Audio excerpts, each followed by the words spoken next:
தமிழகத்தின் எதிர்காலத்தை தமிழக மக்களே முடிவு செய்ய வேண்டும் என்பதே காங்கிரசின் விருப்பம் என்று அதன் தலைவர் ராகுல் காந்தி திட்டவட்டமாக தெரிவித்துள்ளார். ஏழை குடும்பங்களுக்கு நிதி உதவி வழங்கும் திட்டத்துக்கு பெரும் பணக்காரர்களிடமிருந்து பணத்தை மீட்க உள்ளதாகவும் அவர் விளக்கம் அளித்துள்ளார். நாடாளுமன்ற தேர்தலை ஒட்டி தமிழகத்தில் காங்கிரஸ் தலைவர் ராகுல் காந்தி நேற்று பரப்புரை மேற்கொண்டார். கிருஷ்ணகிரி, சேலம், தேனி பகுதிகளில் நடைபெற்ற பொதுக்கூட்டங்களில் கலந்து கொண்டு காங்கிரஸ் மற்றும் கூட்டணி கட்சி வேட்பாளர்களுக்கு ஆதரவு திரட்டினார். இறுதியாக மதுரை மாவட்டம் பெருங்குடியில் உள்ள மண்டேலா நகரில் நடைபெற்ற பொதுக்கூட்டத்தில் ராகுல் காந்தி உரையாற்றினார்.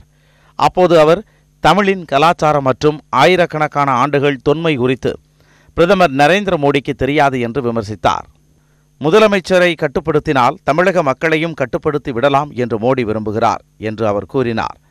தமிழக மக்களின் உணர்வுகளையோ பெரியார், காமராஜர், கருணாநிதி ஆகியோரின் கருத்துக்களையோ மோடி உணர்ந்திருக்கவில்லை என்று அவர் குற்றம் சாட்டினார். மேலும் RSS அமைப்பு மூலம் தமிழகத்தின் எதிர்காலத்தை முடிவு செய்து விடலாம் என்று கருதுவதாகவும் அவர் குற்றம் சாட்டினார். We want the people of Tamil Nadu to decide their future.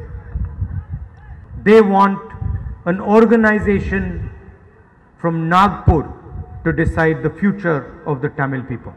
They obviously have not read the history of the Tamil people. They have not read the great authors, the great thinkers of this state. They do not understand what Periyar ji said, what Karunanidhi ji said, Kamaraj ji said, and they certainly don't understand the spirit of the Tamil people.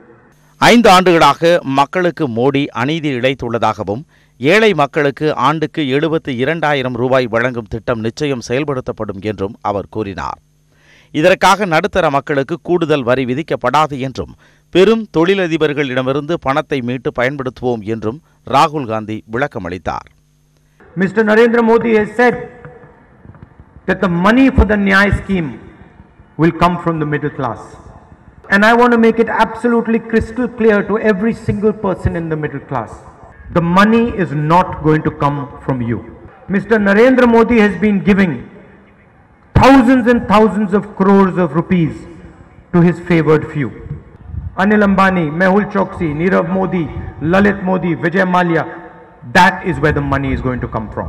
There is no shortage of money in this country. GST முறை எளிதாக்கப்படும் என்றும் தொழில் தொடங்குவதற்கான கட்டுப்பாடுகள் அகற்றப்படும் என்றும் அவர் உறுதியளித்தார். ஓராண்டிற்குள் 22 லட்சம் அரசு காலி பணியிடங்கள் நிரப்பப்படும்.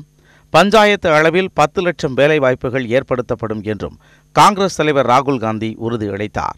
இந்த பொதுக்கூட்டத்தில் தமிழக காங்கிரஸ் தலைவர் KS அழகிரி, முன்னாள் மத்திய அமைச்சர் சிதம்பரம் உள்ளிட்ட பலர் கலந்து கொண்டனர்.